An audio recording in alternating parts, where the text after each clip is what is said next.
13e session de nos GDPS, nos grands dossiers de la protection sociale, vers France Travail. Comme le dit le poète, on avance, on avance, on avance. Et en l'espèce, nous sommes au cœur de l'actualité puisque, avant de passer en commission mixte paritaire, le projet de loi créant France Travail a été voté hier ou avant-hier à l'Assemblée nationale. Mais ce n'est pas tant le sujet ici que de discuter des discussions parlementaires elles-mêmes que de voir ce que France Travail peut vouloir dire pour nos contemporains, pour nous-mêmes, et puis pour la sphère générale de la protection sociale.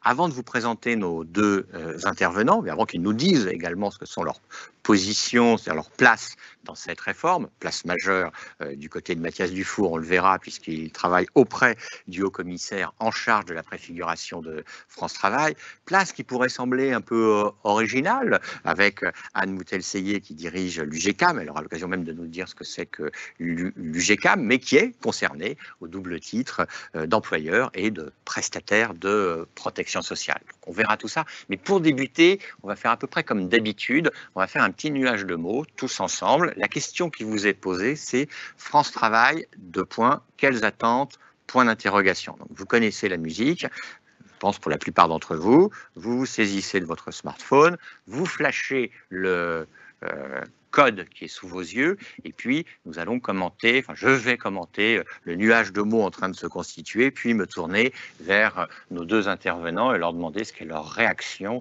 à ce nuage dans lequel on verra les mots les plus importants apparaître en très gros. Alors pour le moment, nos deux interlocuteurs se disent c'est nul ce nuage, il y a que deux mots, etc. Mais c'est comme on a un brin d'attente, et puis surtout, vous allez voir, ça va se déclencher. On a le sujet du RSA qui est évidemment dans le cadre du projet de loi plein emploi et celui qui a fait le plus parler, le plus polémiqué même, plus de controverses, et on a, vous avez vu, une bonne réponse. Qu'à peut-on attendre de France Travail? C'est du travail. Ceci dit, vous voyez que d'autres termes apparaissent, de la simplicité, on a, je le dirais à Mathias Dufour, je donnerai le nom, je dis ça en souriant, quelqu'un qui a écrit Gabegie, on verra bien ça, il y a le sujet de partenariat, d'efficience, qui sont des sujets de décloisonnement, des sujets qui nous intéressent. Je vois aussi qu'il y a quelqu'un qui a osé écrire Topinambour, pourquoi pas, mais bon, c'est pas forcément, on sent l'ironie et la critique, mais on voit quand même tous ces sujets qui sont des sujets très pro-soc, très protection sociale,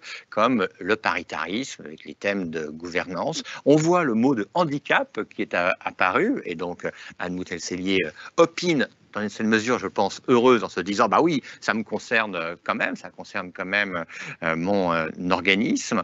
Au centre apparaît cette notion de plein emploi, qui est le titre de la loi qui, elle, permet à plein emploi, pardon, à ce nouvel opérateur de naître, ou en tout cas à ce nouveau nom d'apparaître dans le paysage des opérateurs de la politique de l'emploi, et puis commence, vous le voyez, à se préciser les termes les plus importants de notre nuage de mots, plein emploi bien sûr, et au centre pour le moment accompagnement, à la droite duquel on trouve toujours Topinambour, à la gauche duquel on trouve le paritarisme, mais puisque accompagnement et plein emploi étaient les deux termes qui fonctionnaient le mieux, nous avons dans une fois que je fais du commentaire de course hippique, là, désormais nous sommes doublés par la casaque travail pour tous qui apparaît, vous le voyez, au centre, qui est un sujet, je pense, du côté de l'UGCAM, qui est un sujet du côté de Pôle emploi et qui est un sujet pour nous tous. Il y a même des gens qui s'interrogent sur ce que pourrait être le logo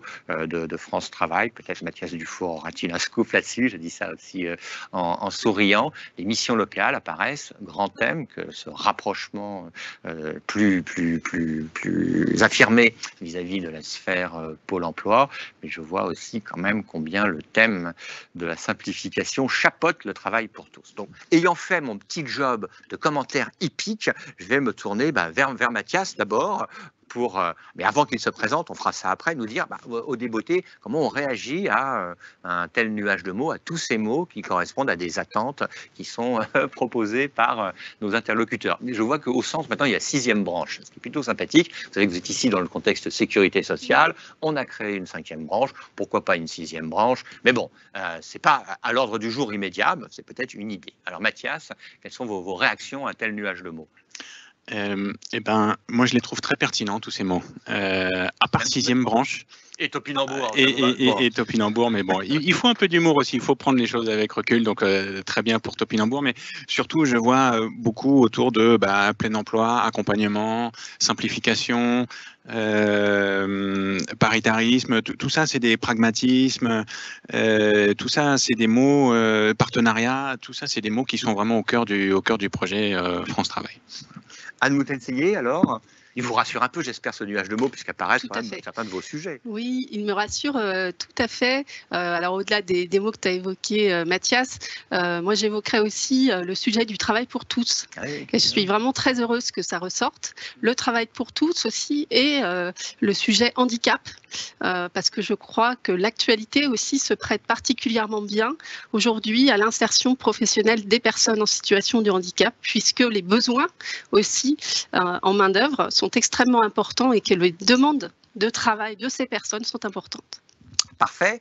Deuxième temps, c'est très rythmé notre affaire. Hein. Anne, bien, vous pouvez nous préciser pourquoi nous vous avons invité. Vous allez nous dire, bon, j'en sais trop rien, mais je pense qu'il faut que vous nous disiez ce que l'UGCAM fait dans cette aventure. Et même, je crois que vous avez droit à quelques mots pour nous dire ce qu'est l'UGCAM. Naturellement, vous vous dites, mais tout le monde devrait connaître. Mais je suis sûr qu'il y en a au moins un ou deux là, parmi les 300 qui nous regardent, qui ne savent pas exactement. Effectivement, je suis très réaliste. Je sais que le groupe UGCAM est malheureusement assez peu connu. Alors, le groupe UGCAM gère les 250 établissements et services sanitaires et médico-sociaux de l'assurance maladie. Alors, comme ça, on se dit, OK, c'est pas grand-chose. C'est quand même 14 000 collaborateurs. Donc c'est l'équivalent de la branche recouvrement que beaucoup connaissent, je pense, dans nos auditeurs. Et bien sûr, c'est des métiers assez particuliers, hein, des métiers du soin et des métiers de l'accompagnement. Donc j'ai été très heureuse aussi de voir le terme accompagnement parce que chez nous, c'est aussi vraiment notre métier, accompagner. Donc ces métiers de la protection sociale, on appartient à l'assurance maladie et donc on a une activité de soins de suite et de réadaptation assez nombreuses dans le champ sanitaire et dans le champ médico-social, à côté de quelques EHPAD qui ne sont pas notre cœur de métier. On a surtout une activité dans la filière handicap à tous les âges de la vie et notamment une spécificité, c'est qu'on est le premier opérateur de réadaptation professionnelle. Là encore, c'est un métier assez peu connu, mais globalement, on accompagne des travailleurs handicapés vers le retour à l'emploi. Parfois des personnes aussi qui ne sont pas handicapées. On organise aussi du maintien dans l'emploi. On fait des formations qualifiantes adaptées avec un accompagnement très particulier. Et c'est à ce titre, effectivement, que je peux avoir un double regard aujourd'hui, je pense, à la fois un regard d'employeur en tant qu'organisme de protection sociale. Nous gérons des établissements qui malheureusement cherchent encore des personnes pour à peu près 500 postes. Nous avons 500 postes vacants aujourd'hui sur les 14 000 postes. Hein. Vous pouvez en profiter, là, il y a peut-être des gens qui veulent venir. Nous cherchons des infirmiers, des aides-soignants, des éducateurs spécialisés. C'est souvent des postes pour lesquels il y a des formations qualifiantes qui sont requises. Donc, nous cherchons beaucoup de candidats. Comme vous le savez, c'est un secteur qui recrute. Et donc, nous attendons beaucoup de France Travail, bien sûr. Et par ailleurs, nous accompagnons vers l'emploi des travailleurs handicapés et donc nous sommes amenés à travailler avec France Travail comme nous le faisons déjà aujourd'hui avec Pôle emploi et les Cap emploi. Parfait. Avant d'en venir à France Travail soi-même, ses objectifs, sa structuration, pas encore totalement définitivement votée, certes, est-ce que Mathias peut nous dire ce que c'est que ce Haut Commissariat à l'emploi et à l'engagement des entreprises ? Alors, le Haut Commissaire, c'est un poste qui est à la fois au sein du gouvernement et qui vient en fait en appui au ministre du Travail et qui est sur une mission, de même qu'il y a eu une haut commissaire aux compétences pour porter le PIC.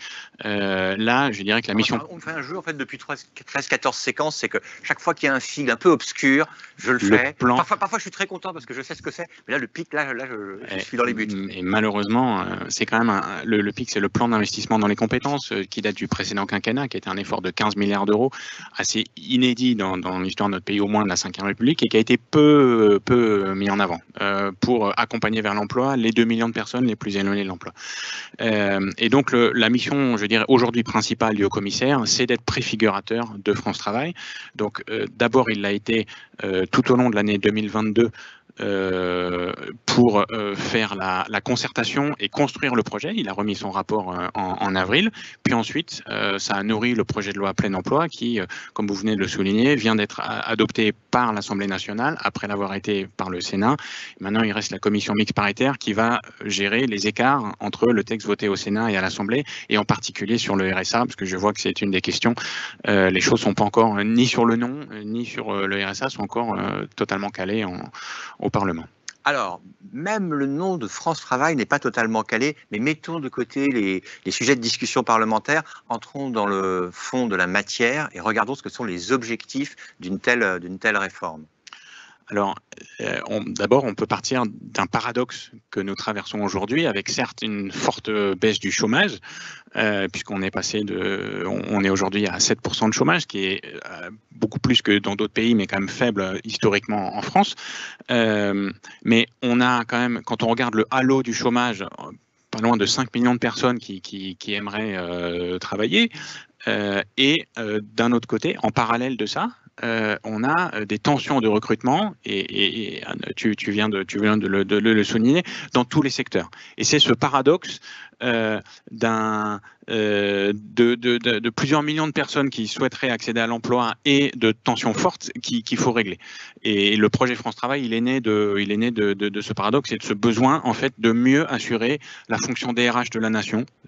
L'ambition de France Travail, c'est ça, c'est d'être la fonction DRH de la nation, et d'assurer un meilleur service à la fois pour les demandeurs d'emploi et pour les employeurs, sans forcément y consacrer énormément de moyens en plus, parce que les moyens sont déjà importants, d'où l'idée de mieux s'organiser. Et en gros, la philosophie de base de France Travail, c'est on a un service public de l'emploi qui se caractérise par sa grande complexité par rapport à d'autres pays. Essayons de mieux travailler ensemble. Voilà, en un mot, c'est ça. On ne change pas les périmètres de compétences, mais on essaye de mieux travailler ensemble en formant l'équipe de France, en fait, du service public de l'emploi. Et alors, je peux continuer. Qui va mieux travailler ensemble? Alors, dans la sphère, il faut préciser qu'il y a Pôle emploi, les missions locales, Cap emploi, etc., etc. Il y en a peut-être d'autres. Quel est le périmètre alors de France Travail? De France Travail aussi, si c'est un autre terme, on le reprendra. Mais du coup, ça pose la question de France Travail, à quoi ça renvoie? Et en fait, pourquoi est-ce qu'il y a encore des débats au Parlement? C'est que France Travail, c'est à la fois le nom de l'opérateur, et ça, c'est dans le texte de l'Assemblée nationale qui dit que Pôle emploi va devenir l'opérateur France Travail, mais c'est aussi le nom du réseau de tous les acteurs, qu'ils soient publics ou encore plus largement des opérateurs de la compétence, qui contribuent au service de l'emploi. Et donc, il y a Pôle emploi, il y a les missions locales, il y a les Cap emploi, KEOPS, mais il y a aussi toutes les collectivités locales qui ont des compétences en matière d'emploi. Il y a les régions au titre de la formation, il y a les départements au titre de l'insertion, il y a les mairies, et donc c'est ce réseau qui doit travailler mieux ensemble avec l'opérateur France Travail, donc aujourd'hui Pôle emploi, qui sert de facilitateur, d'assemblier. Mais tout en restant dans son rôle, il ne se substitue pas aux compétences actuelles, et en particulier des collectivités locales. Et alors, est-ce que vous pouvez nous dire un petit mot rapide de Cap emploi? Alors, Anne connaît par cœur, mais je pense que parmi nos interlocuteurs, c'est peut-être ce qui est le moins connu du côté de ceux qui regardent la sphère travail en sachant à peu près ce que fait une mission locale, mais pas forcément Cap emploi. Je pense que Anne est mieux placée que moi pour en parler. Et vous allez le lire et on verra si elle est d'accord. Donc, Cap emploi en une phrase. Les Cap emploi ont pour vocation justement à faciliter l'accès à l'emploi des personnes handicapées. Et voilà, ce qui veut donc bien dire qu'on peut faire une transition assez simple, qui est celle des attentes que peut avoir un opérateur d'établissements médico-sociaux dans sa diversité, mais aussi avec, vous l'avez évoqué dans votre introduction, le fait que la question du handicap est si mise en avant, ces attentes donc vis-à-vis d'une telle réforme. Ces attentes ou ces craintes, mais enfin, allons-y sur les attentes. Alors d'abord, peut-être nos attentes en tant qu'employeur. On est un employeur de protection sociale. Alors je vais essayer aussi de parler un peu plus largement que les UGCAM. J'imagine que pour l'ensemble des employeurs de la protection sociale, qui, je le sais, les CEPAM également rencontrent des difficultés de recrutement sur certains postes. Je pense notamment aux informaticiens, mais sur d'autres postes, les statisticiens. Enfin, globalement, en tant qu'employeur, notre souhait, c'est que nos métiers, notre environnement soient bien connus, évidemment, par les conseillers de France Travail. Et si je rezoome sur le groupe UGCAM, qui a donc un métier de soins et d'accompagnement, là, on se replace dans un contexte où, comme vous le savez, il y a d'énormes tensions sur le recrutement et la fidélisation de nos professionnels. Donc là, ça dépasse complètement le groupe UGCAM, ça concerne toutes les fédérations hospitalières, le privé lucratif, non lucratif, et de mon point de vue, on en est à un stade aujourd'hui, et si on se projette dans les 5 à 10 ans à venir, où, de mon point de vue, il faudra plutôt même un vrai plan Marshall de l'emploi sur les professions de santé et d'accompagnement. Et ça, l'arrivée de France Travail peut être une opportunité pour mettre en réseau l'ensemble des acteurs qui, effectivement, ont un levier pour trouver des personnes qui, peut-être aujourd'hui, ne sont pas dans le circuit de l'emploi des soins et de l'accompagnement, mais qui pourraient le devenir. Et il y a une spécificité, c'est que, comme je le disais tout à l'heure, on a beaucoup de métiers qui nécessitent d'avoir une formation qualifiante. Et donc le lien qui est fait aussi dans le réseau que va piloter France Travail, avec aussi les OPCO qui s'occupent de la formation. Alors les OPCO organismes, il faut y aller sur les OPCO désormais. Ce sont les organismes. Alors je vais même peut-être demander de l'aide. Là, on s'aide beaucoup entre nous. Voilà. En gros, c'est les organismes qui collectent l'argent pour la formation professionnelle. Donc, dans le champ de la sécurité sociale, c'est l'OPCO cohésion sociale. Nous, on travaille aussi beaucoup avec le champ santé, qui est un OPCO spécifique. Et donc, ça collecte les fonds pour ensuite financer des formations. Et pour nous, ça, c'est un enjeu majeur. Il faut que ces fonds soient aussi orientés vers des formations qui ont du sens pour les employeurs par rapport aux besoins de l'emploi aujourd'hui sur le territoire. Donc ça, c'est notre premier enjeu en tant qu'employeur, trouver du personnel et bien sûr, si possible, en maintenant notre taux d'emploi de personnes en situation de handicap. Nous avons aujourd'hui au sein du groupe UGCAM, par exemple, 7% de nos emplois qui sont occupés par des travailleurs en situation de handicap. Mais malheureusement, comme tout le monde, ils vont partir à la retraite pour beaucoup d'entre eux. Et je sais que c'est le cas dans d'autres organismes de sécurité sociale. Et donc, il faut aussi se projeter. Quand on fait le DRH, non pas de la France, mais même tout simplement de nos organismes de sécurité sociale, on essaie de se projeter et d'essayer de trouver d'autres candidats potentiels sur ces emplois. Et par ailleurs, en tant que gestionnaire d'établissements médico-sociaux, notre enjeu, c'est d'accompagner des personnes en situation de handicap vers l'inclusion, vers l'autonomie.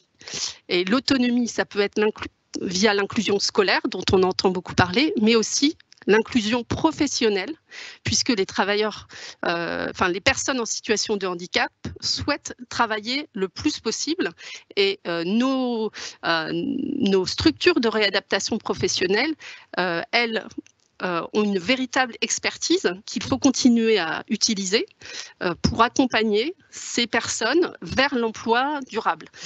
Donc, moi, vraiment, nos attentes sur la réadaptation professionnelle, c'est que le processus pour ces personnes handicapées ne devienne pas plus compliqué qu'avant. J'entendais simplification. L'objectif, c'est évidemment, ça sera toujours de se mettre à la place de l'usager, notamment l'usager en situation de handicap. Est-ce que le parcours qu'on lui propose est accessible au sens handicap, ou est-ce qu'on lui demande de passer par Internet s'il est sourd et que le processus n'est pas accessible? Donc j'insiste, oui, sur ce côté accessibilité. Et puis bien sûr, ensuite, nous, quand on a formé ces personnes, quand on les a accompagnées vers l'emploi, être en partenariat efficace avec France Travail. Très bien. Alors maintenant, une question, c'est où en est le chantier France Travail? Alors, il est encore en cours de discussion à l'Assemblée, mais qu'est-ce qui sortira quand même de la discussion parlementaire en termes d'organisation? Il y a des débats sur le nom, il y a peut-être encore des débats autour du RSA. Je pense qu'il faudra quand même prendre un petit moment pour évoquer ce thème. Mais dans cette grande coordination autour de Pôle emploi et des autres opérateurs, quel va être le schéma final?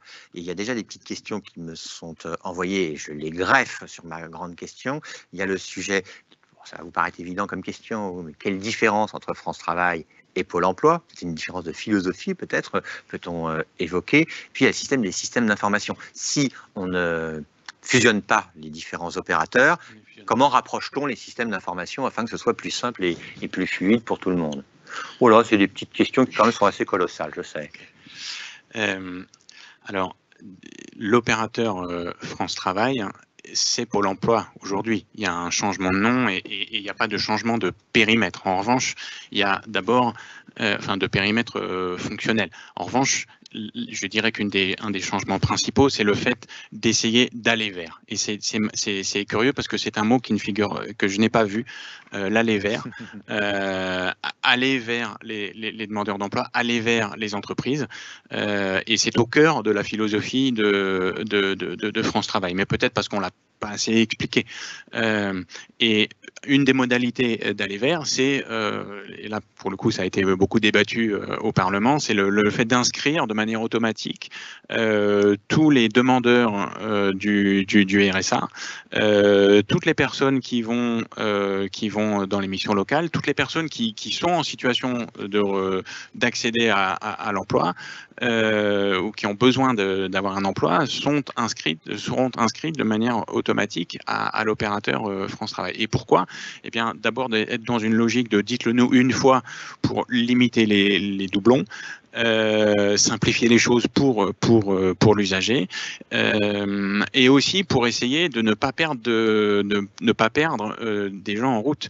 Je rappelle qu'aujourd'hui, il y a quand même 60% des bénéficiaires du RSA qui ne sont pas inscrits à Pôle emploi. Les 3/4 des contrats d'engagement n'ont aucun lien, qui sont signés par les bénéficiaires du RSA, n'ont aucun lien avec l'emploi.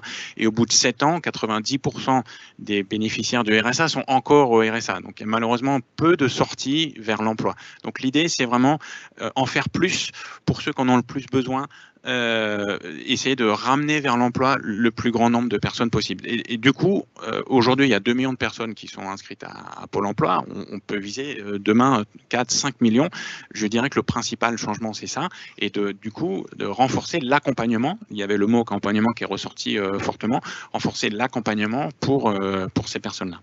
Sur les systèmes d'information, alors il y a la fusion qui mise de côté des différents opérateurs, mais est-ce qu'il y a des rapprochements envisagés ou même obligés en matière de données? C'est effectivement prévu dans la loi. Ouais. On appelle ça les communs numériques. Belle formule. Oui. Mais c'est une belle formule, mais qui a un vrai sens, c'est-à-dire ça n'est pas une fusion, c'est on met en commun nos ressources parce que d'abord pour simplifier, éviter que les gens aient à remplir plusieurs fois les mêmes informations, et si on veut travailler ensemble, il faut d'abord qu'on ait accès aux mêmes informations. Je prends un exemple tout bête, mais si on veut faire des job boards communs, où on met en commun les offres d'emploi qu'on reçoit des entreprises, faut bien qu'on les partage.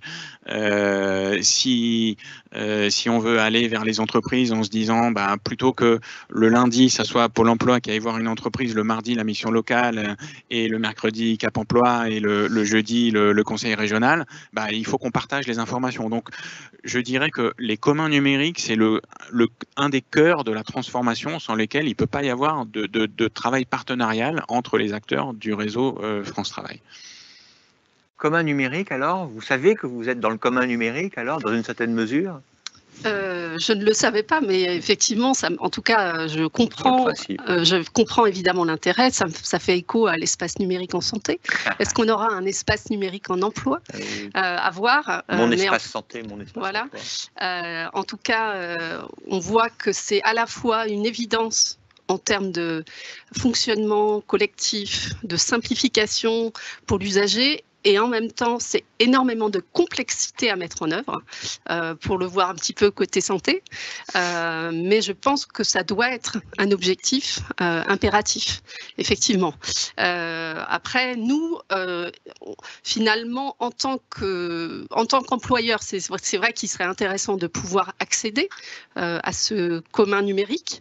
Et puis, en tant que gestionnaire de réadaptation professionnelle, il serait très intéressant aussi pour nous de pouvoir mettre, par exemple, les CV, on fait aussi des CV vidéo, des stagiaires handicapés qui sont chez nous, qu'on forme et qu'on pourrait mettre sur cette banque commune pour faciliter des choses qu'on fait aujourd'hui de manière beaucoup plus artisanale. Ça prendrait une dimension un peu plus industrielle et sûrement beaucoup plus efficace. Donc moi, je crois clairement à l'intérêt de ce projet, oui. Sur France Travail, bien sûr, les questions fusent. Une première, y aura-t-il des moyens supplémentaires pour basculer d'un pôle emploi à X millions d'inscrits à un pôle emploi avec X plus 1, 2 ou 3 millions d'inscrits, sujet des moyens. Sujet un peu plus technique, c'est de savoir si France Travail a véritablement des moyens, des dispositions législatives qui vont lui permettre de mieux organiser cette coordination que Pôle emploi n'a pas pu faire. Alors, c'est deux questions distinctes. Je tiens à rappeler que tout ce qui n'est pas interdit par la loi est autorisé. Oui, la coordination, on peut la faire sans que ce soit interdit. Voilà. Oui, et de fait, moi, mon rôle personnel au sein du Haut-Commissariat, c'est de piloter les préfigurations régionales de France Travail. De mémoire de fonctionnaire, j'ai pas vu ça souvent, qu'on commence à mettre en œuvre une loi avant qu'elle soit votée, une réforme plus exactement avant qu'elle soit votée, alors qu'il y a un volet législatif.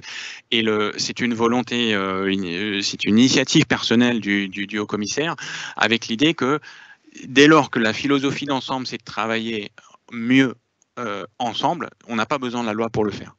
Il y a déjà plein de choses qu'on peut faire dès maintenant. Et donc, commençons à le faire avant même le vote de la loi, sur la base du volontariat. Donc, il y a des expérimentations qui sont en cours sur l'accompagnement renforcé des bénéficiaires du RSA. Il y a aussi des préfigurations en région de France Travail, avec quelques conseillers régionaux qui étaient volontaires et qui sont justement à droit constant. Mais à droit constant, il y a déjà plein de choses qu'on peut faire, ne serait-ce qu'en se mettant autour d'une table et en travaillant de manière en partenariat renforcé. Voilà. Alors, je propose de me tourner vers... Pardon, je n'ai pas répondu à la question sur les moyens. Ah oui, c'est vrai, mais moi je considère que ça n'a aucune importance. Non, mais allez, oui. Oui, il va y avoir des moyens supplémentaires. Je crois que c'est de l'ordre de 1,5 milliard d'ici là en rythme annuel chaque année en plus, hein, avec 300 millions en 2024, puis ensuite ça augmente. C'est un chiffre à rapporter au fait que le chômage baisse. Et donc, on aurait pu s'attendre, et d'ailleurs c'est un argument que Bercy n'a pas manqué de faire valoir, moins de chômeurs, moins de moyens. C'est logique. Eh bien, en réalité, moins de chômeurs, plus de moyens. Pourquoi? Parce qu'il y a une volonté tu avais dit, un travail pour tous, c'est un projet là sur le plein emploi, de ramener tout le monde vers le plein emploi, et moins il y a de chômeurs, plus ceux qui restent sont éloignés, c'est plus difficile de les ramener, donc ça demande plus de moyens. Alors, je me tourne vers Anne, qui est une experte du domaine médico-social et une opératrice alors de référence en la matière, on l'a compris, sur au moins l'accompagnement professionnel, la réinsertion professionnelle des personnes handicapées. Qu'est-ce qu'on peut attendre de ce rapprochement de la sphère travail, incarnée par France Travail, et de la sphère du médico-social? Alors, je dirais que ça peut être vu comme un risque ou une opportunité. Pour être très très franche, hein, dans notre secteur, certains le voient comme un risque. Il y a un contrôle social, me dit-on. Ah, j'étais pas tellement sur cet aspect. Non, un risque plutôt parce que dans le champ médico-social, il existe d'ores et déjà des processus pour les personnes handicapées qui passent par la maison départementale des personnes en situation de handicap, la MDPH, et qui sont ensuite orientés vers nos structures de réadaptation professionnelle. Et en fait, certains craignent que le passage par France Travail va peut-être désorienter les personnes en situation de handicap. Bon, moi, je pense, j'espère, je suis confiante que la bonne intelligence du travail collectif, à la fois au niveau national et local, va permettre qu'il y ait une acculturation des deux côtés des spécificités du handicap, parce qu'effectivement, pour que ce risque ne soit pas avéré, il faut impérativement qu'on accompagne, qu'on acculture les personnels locaux de France Travail et de Cap Emploi, mais qui connaissent déjà bien, sur les spécificités du handicap, pour qu'il n'y ait pas de perte de chance. Voilà, ça c'est le risque d'une perte de chance pour les personnes en situation de handicap qui ne seraient pas mis sur les bons rails et qui partiraient dans la nature. Ça, pour nous, c'est un risque potentiel. En revanche, moi, je crois vraiment que ça peut être une véritable opportunité. Ça peut être une opportunité parce que ce travail de mise en réseau de tous les acteurs de l'emploi et de la formation, dont nous faisons partie, mais sur le secteur spécialisé du handicap, cette mise en relation, finalement, permet d'augmenter les possibles. Ça augmente les possibles pour les employeurs, et ça augmente les possibles aussi pour les demandeurs d'emploi qui sont en situation de handicap. Donc je crois que ça peut être vraiment un levier d'inclusion professionnelle qui est vraiment l'objectif de toutes les personnes en situation de handicap qui sont en capacité de le faire, parce que peut-être que, bien sûr, certaines ne le sont pas, mais en fait, je pense que la plupart des Français sous-estime à quel point il y a des possibilités d'emploi pour les personnes en situation de handicap. À titre d'exemple, chez nous, on forme des infirmiers et des aides-soignants en situation de handicap. Il y a beaucoup d'emplois qui sont évidemment ouverts aux personnes en situation de handicap. Et donc, c'est vraiment important d'ouvrir un petit peu les chakras de la société sur l'emploi des personnes en situation de handicap. Et je pense que France Travail, en nous mettant en lien, va permettre peut-être de changer le regard des employeurs sur l'emploi des personnes en situation de handicap. Et du côté, évidemment, de ces personnes, inclusion professionnelle veut dire autonomie. Et c'est vraiment ce qu'elle recherche.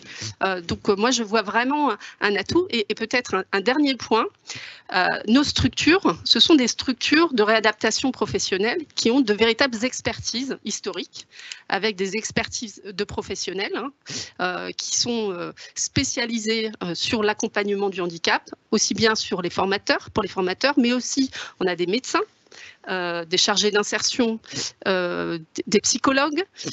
Donc c'est un accompagnement global qui est particulièrement intéressant. Je pense que ces structures ont compris que l'insertion professionnelle pour les personnes les plus éloignées de l'emploi, ça ne passe pas que par un rendez-vous avec un conseiller. C'est beaucoup plus compliqué que ça. Parce qu'il y a beaucoup de choses par ailleurs, il y a un environnement social, sanitaire qu'il faut gérer et que ces structures de réadaptation savent gérer.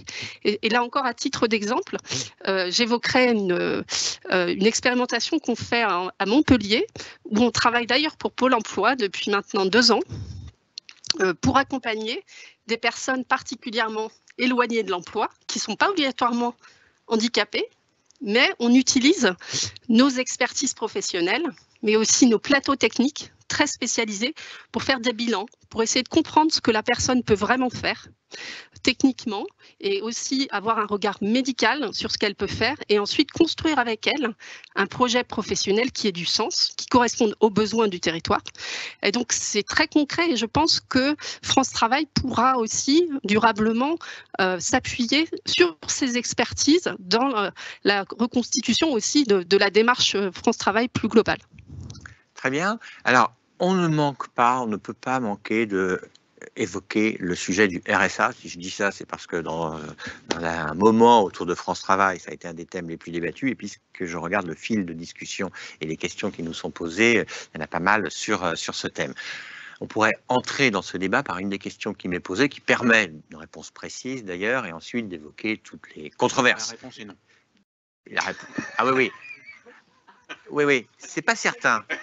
C'est pas certain, on va voir. Parce que la question précise, c'est pas sur les 15 heures, etc., même s'il faut qu'on l'évoque, c'est sur les inscriptions obligatoires à Pôle emploi, donc à France Travail. Est-ce que ça va concerner les bénéficiaires actuels, enfin les allocataires actuels ou les nouveaux demandeurs? Par quoi on commence? Je crois que c'est bien le stock et le flux. Donc, tout le monde. Les deux. Voilà. Donc, la réponse n'était pas non, c'était tout le monde. Allez. Mais plus généralement, alors. Il y a une raison à ça. Il y a pas. Tu évoquais le terme de perte de chance.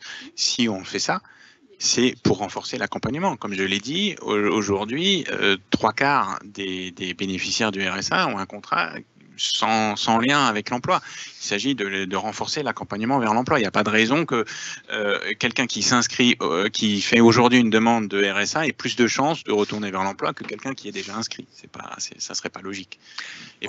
Continuons sur le RSA et sur les célèbres, si j'ose dire, 15 heures d'activité hebdomadaire. Est-ce que tous les millions d'euros, centaines de millions d'euros qu'on a évoqués tout à l'heure, ce sont principalement, essentiellement, des centaines de millions d'euros tournés vers l'accompagnement?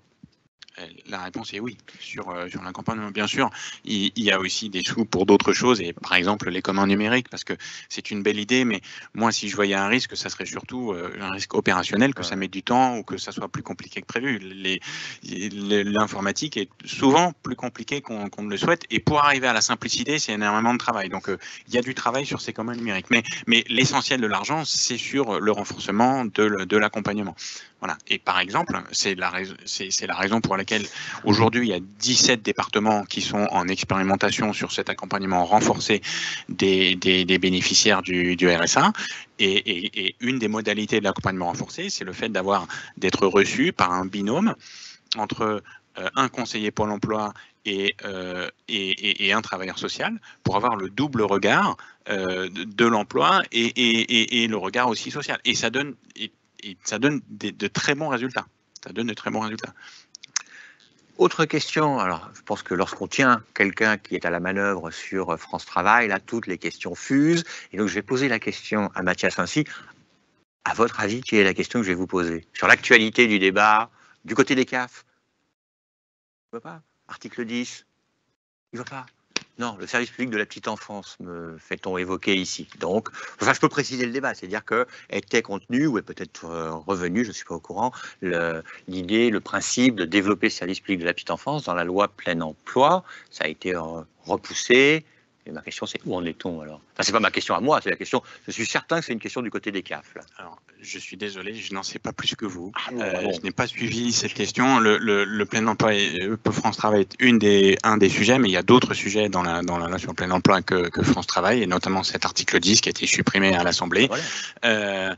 Il a été supprimé à l'Assemblée, mais il avait été voté au Sénat, et donc c'est encore incertain de savoir si la commission mixte paritaire va le rétablir ou pas. Je crois que c'est le souhait du gouvernement. Je ne sais pas ce qui ressortira de la commission mixte paritaire. En revanche, je peux vous dire qu'elle devrait avoir lieu fin octobre, début novembre. Donc voilà, on saura d'ici quelques semaines. Alors plus généralement, c'est des questions aussi qui apparaissent là dans le fil de discussion, puis c'est des questions importantes sur l'évolution de l'accompagnement des personnes plus ou moins éloignées de l'emploi, c'est tous les freins périphériques à l'emploi. Alors, il y a cette question des modes de garde pour les jeunes parents, il y a la question des déplacements, de la mobilité. Est-ce que ceci, dans le cadre de France Travail, parce que c'est parfaitement documenté par 1000 études, 1000 observations, est-ce que c'est quelque chose qui, dans le contexte de France Travail, sera organisé? La réponse à ces problèmes, à ces freins dits annexes à la reprise d'un emploi. La réponse est oui, et 3 fois oui. Précisément, le fait de travailler ensemble, c'est que chacun a un petit bout de la solution, mais pas forcément toute la solution. Et pour en revenir aux 15-20 heures, le travail sur les freins périphériques fait partie des 15-20 heures. Le fait de chercher un mode de garde pour ses enfants, où il y a les freins aussi à la mobilité, ça peut faire partie des activités des 15-20 heures. Et surtout, c'est l'ambition de la puissance publique d'apporter une réponse qui intègre les freins périphériques à l'emploi. Donc, oui, c'est l'ambition. Après, voilà, on ne peut pas passer de 2 à 5 millions de personnes avec un accompagnement personnalisé pour tout le monde, et en plus en trouvant des solutions personnalisées pour tout le monde sur tous les freins périphériques à l'emploi. Mais en tout cas, c'est bel et bien l'ambition. Moi, j'étais mardi, par exemple, à Dunkerque. Il y avait une réunion du service public régional de l'emploi consacrée à Dunkerque, parce qu'il y a un très fort renouveau industriel à Dunkerque, et on est d'ici 10 ans, il faut trouver 30 000 personnes pour répondre aux besoins des employeurs. Et ben, on les a pas aujourd'hui, et donc et tous les acteurs travaillent ensemble sur non seulement la formation, mais aussi la mobilité, le logement, l'accès. Enfin voilà, les freins sont pris en compte dans l'approche qui est menée localement pour favoriser l'emploi, l'accès à l'emploi. Anne, vous vouliez Peut-être réagir? juste oui, en complément sur la mobilité et en réaction, effectivement le sujet de la mobilité, on voit bien aussi traditionnellement dans nos établissements qui font de l'accompagnement à l'insertion professionnelle que c'est un enjeu majeur, et donc on a dans beaucoup de nos établissements par exemple des simulateurs automobiles pour voir si une personne en situation de handicap est en capacité de conduire, et on l'aide vers le passage de son code, du passage aussi, enfin d'avoir le permis de conduire. On a même une auto-école intégrée à Lieusaint, d'ailleurs le site que Thibaut Guilly a pu visiter en juillet, parce qu'effectivement ça, on voit que c'est un levier décisif, surtout dans les zones rurales. Ne pas conduire, c'est vraiment un vrai problème pour beaucoup de personnes qui vraiment ont envie de travailler. Donc c'est vrai que le sujet de la mobilité, il n'est pas simple. Ça peut être une mobilité individuelle ou collective, mais je pense que c'est vraiment un sujet à travailler collectivement. La mobilité, la garde d'enfants, ouais. le logement, l'accès aux soins. Absolument. Alors, il y a une petite question UGCAM. C'est les UGCAM ne font-elles pas le travail de Pôle emploi? Continueront-elles à le faire dans le cadre de France Travail? Alors, ça revient à la question générale de la place des UGCAM dans... Alors déjà, les UGCAM ont de nombreuses activités. Là, j'ai zoomé sur une de nos activités, l'activité de réadaptation professionnelle, mais par ailleurs, on prend en charge des patients dans des établissements sanitaires, par exemple comme Grand Corps Malade, quand on a pris en charge dans un de nos établissements. Vous avez sûrement vu certains films comme Patient, le film de Rouillé d'Ost, qui se passe dans certains de nos établissements. Donc on a cette activité sanitaire. Et dans l'activité médico-sociale, on accompagne des personnes en situation de handicap, dont certaines sont en situation de pouvoir travailler et d'autres pas. Bien sûr, on a beaucoup d'enfants, de jeunes, donc là l'enjeu il est surtout la scolarisation quand on le peut, ou l'accompagnement éducatif. Et pour certains adultes, malheureusement, l'insertion professionnelle n'est pas du tout envisageable compte tenu de leur handicap, pour le polyhandicap notamment. Donc nos activités sont vraiment extrêmement variées. Si je rezoome sur la partie réadaptation professionnelle, moi je crois plutôt qu'on va être un des partenaires qui va permettre à France Travail d'être une sorte d'opérateur spécialisé dans l'accompagnement des personnes les plus éloignées de l'emploi. Et là, je le dis encore, aujourd'hui, on est spécialisé, on accompagne des personnes en situation de handicap, mais depuis un décret de 2020, nos établissements sont autorisés à accompagner des personnes qui ne sont pas en situation de handicap, qui sont très, très éloignées de l'emploi. Et c'est ce qu'on fait là à Montpellier, par exemple. C'est des personnes qui ne sont pas en situation de handicap, mais qui ont les mêmes problématiques sociales, médicales, de logement. Donc ça, en fait, on est vraiment habitué à gérer la globalité de la personne. Et en fait, je pense vraiment qu'on peut être des opérateurs au service de France Travail en fonction de nos maillages respectifs.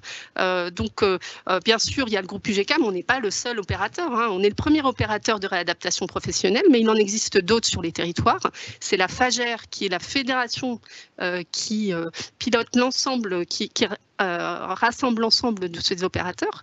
Mais je pense qu'on sera tous vraiment volontaires pour être au service de cette démarche globale de l'emploi. Et je ne pense pas que France Travail soit en capacité de faire cet accompagnement individuel aussi précis pour des personnes très, très, très éloignées de l'emploi.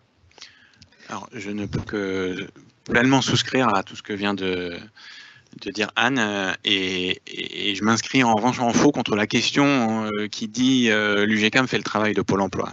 Non, chacun fait son travail et le travail de l'UGCAM, c'est le sien et Pôle emploi n'a pas à se substituer à tous les autres acteurs.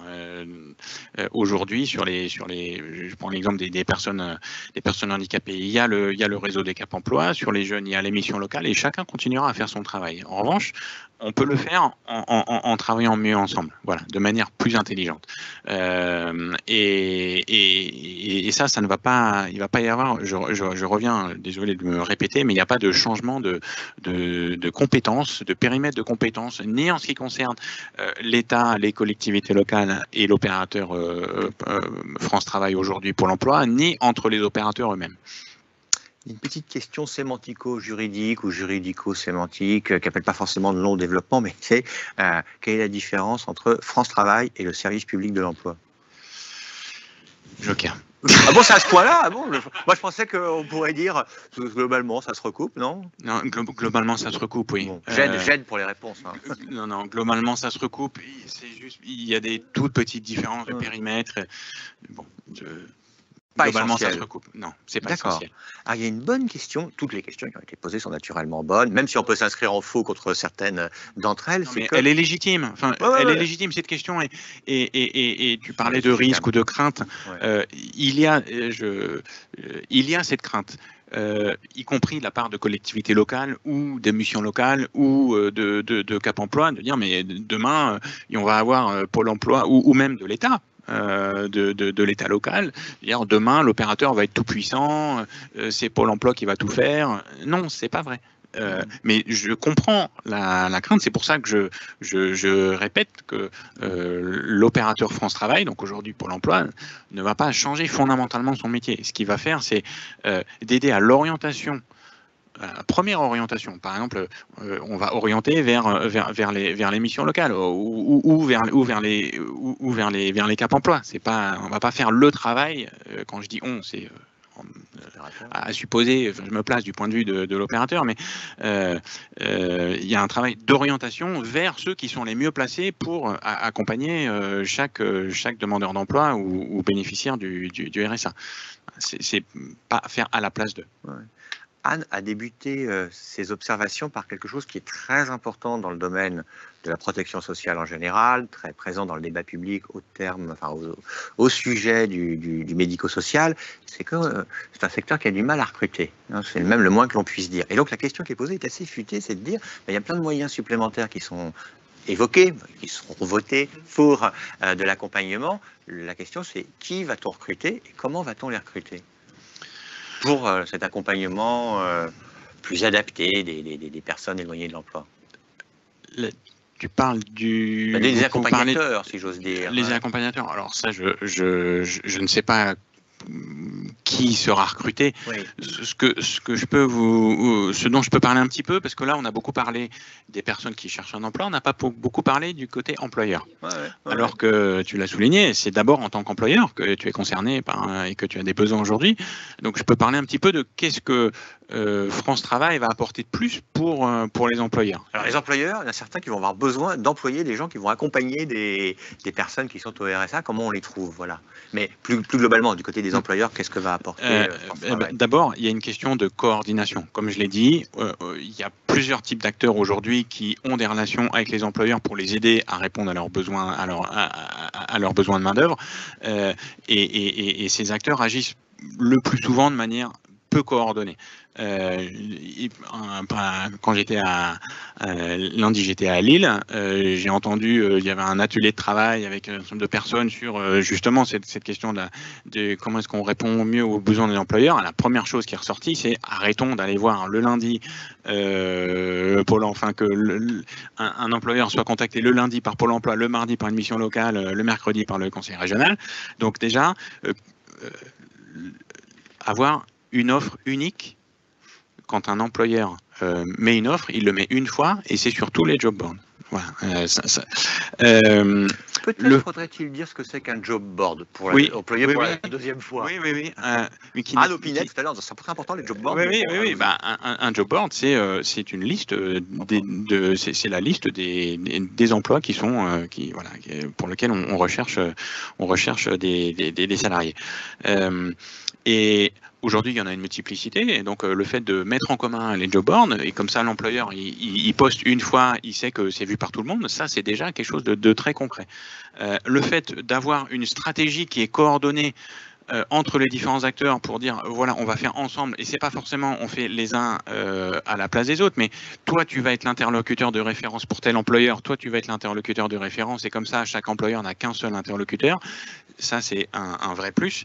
Il y a le fait de renforcer la prospection vers les entreprises. Aujourd'hui, on va peu vers les entreprises. On répond quand elles viennent, je pense à Pôle emploi, quand elles viennent à Pôle emploi, on répond à leurs besoins, mais Pôle emploi va peu les voir. Or, je prends l'exemple du tissu des TPE, PME, qui représentent plus de 90, voire 95% des entreprises en France. Elles ont peu les moyens d'avoir des services RH.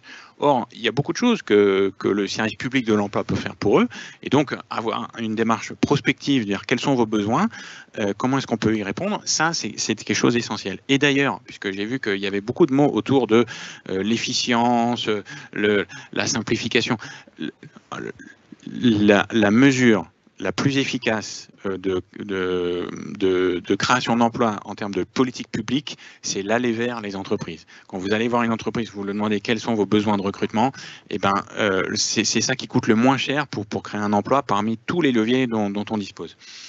Peut-être, oui, pour abonder dans ton sens, effectivement, là encore, nos établissements de réadaptation professionnelle qui ont cette habitude d'essayer d'insérer des personnes en situation de handicap, effectivement, ce qui fonctionne, c'est de comprendre, d'aller voir les employeurs du territoire, de comprendre leurs besoins, d'abord d'identifier leurs besoins précis et en fait ils font eux aussi d'une sorte de matching, enfin de mise en lien entre le besoin de l'employeur sur le territoire et ce besoin peut-être qu'on ne va pas y répondre tout de suite, hein, mais au moins on le connaîtra, et les compétences qui existent parmi les personnes en situation de handicap qu'on accompagne. Et c'est vrai que ce lien extrêmement étroit avec les employeurs, il est décisif. Il est décisif, il faut mettre en place une véritable confiance, une connaissance, il faut que les liens soient continus. Donc ça, je pense qu'effectivement, c'est vraiment une condition de réussite, ce lien avec les entreprises. Un dernier point, et ça concerne en particulier le médico-social, c'est le fait de travailler sur l'attractivité des métiers sur les territoires. Gros sujet. Et donc là, il y a par exemple 3 choses que France Travail va pouvoir apporter, parce que on part pas de zéro, mais sur lesquelles on va pouvoir améliorer les choses. La première, c'est d'avoir des équipes territoriales où les différents acteurs répondent de manière conjointe aux besoins d'un secteur sur un territoire, plutôt que d'être, donc ça je l'ai déjà dit, d'être contacté de manière séparée. Le fait, non pas par territoire, non pas seulement de raisonner par territoire, mais raisonner par grand compte. Cette fois à une échelle supra-territoriale, parce qu'aujourd'hui c'est peu le cas, et du coup ça oblige les employeurs à s'adresser, à multiplier les contacts, alors qu'on a peu cette approche par grand compte. Demain elle sera développée. Et la troisième, c'est d'avoir une plus grande, je ne vais pas dire spécialisation, mais parce qu'il ne s'agit pas qu'il y ait un conseiller pour l'emploi qui ne fasse que du médico-social, mais au sein des conseillers entreprises, qui est quand même une sensibilisation plus forte de certains par secteur. Voilà, ils ne vont pas faire qu'un secteur, mais au moins que ceux qui font que le secteur ne soit traité que par certains qui ont une meilleure connaissance du secteur. Et donc ça aidera à avoir une approche plus spécialisée par secteur. Là, j'ai une petite annonce à faire. C'est pas personnel, hein, c'est simplement que pour nos spectateurs, vous avez, certains sont très habitués désormais, un nouveau flashcode qui apparaît et vous pouvez télécharger, si vous le souhaitez, votre attestation de suivi ainsi que le formulaire d'évaluation qui va vous amener à dire que vous avez passé la plus belle heure de votre vie. Ceci dit, il nous reste 5 minutes. J'ai 2 questions encore, peut-être si vous êtes très synthétique, on pourra en prendre d'autres, mais c'est des questions copieuses. Il y a une question sur la gouvernance générale de ce nouveau système, et commençons quand même par dire que ce sont des questions assez inquiètes en la matière, de se dire qu'est-ce que c'est que cette surcouche, il n'y a pas un risque de technostructure. Alors avant de dire que ça va être fluide, ça va très bien marcher, Mathias, je taquine, je me tourne vers lui et lui dire, bah oui, cette gouvernance, ce nouveau système, est-ce que c'est d'abord inquiétant ou est-ce que c'est un pari positif ? Alors, je l'ai déjà un petit peu évoqué au départ, hein, risque-opportunité. Moi, je pense que ça peut marcher si vraiment tous les acteurs qui ont un regard particulier, dont la réadaptation professionnelle, sont bien inclus dans la gouvernance au niveau national et au niveau local, parce qu'effectivement, là c'est un fait, hein, on a des acteurs très particuliers sur le handicap, et s'ils ne sont pas intégrés dans la gouvernance, en fait, ils vont être un peu hors viseur et on ne va pas avoir les mêmes discussions, la même démarche.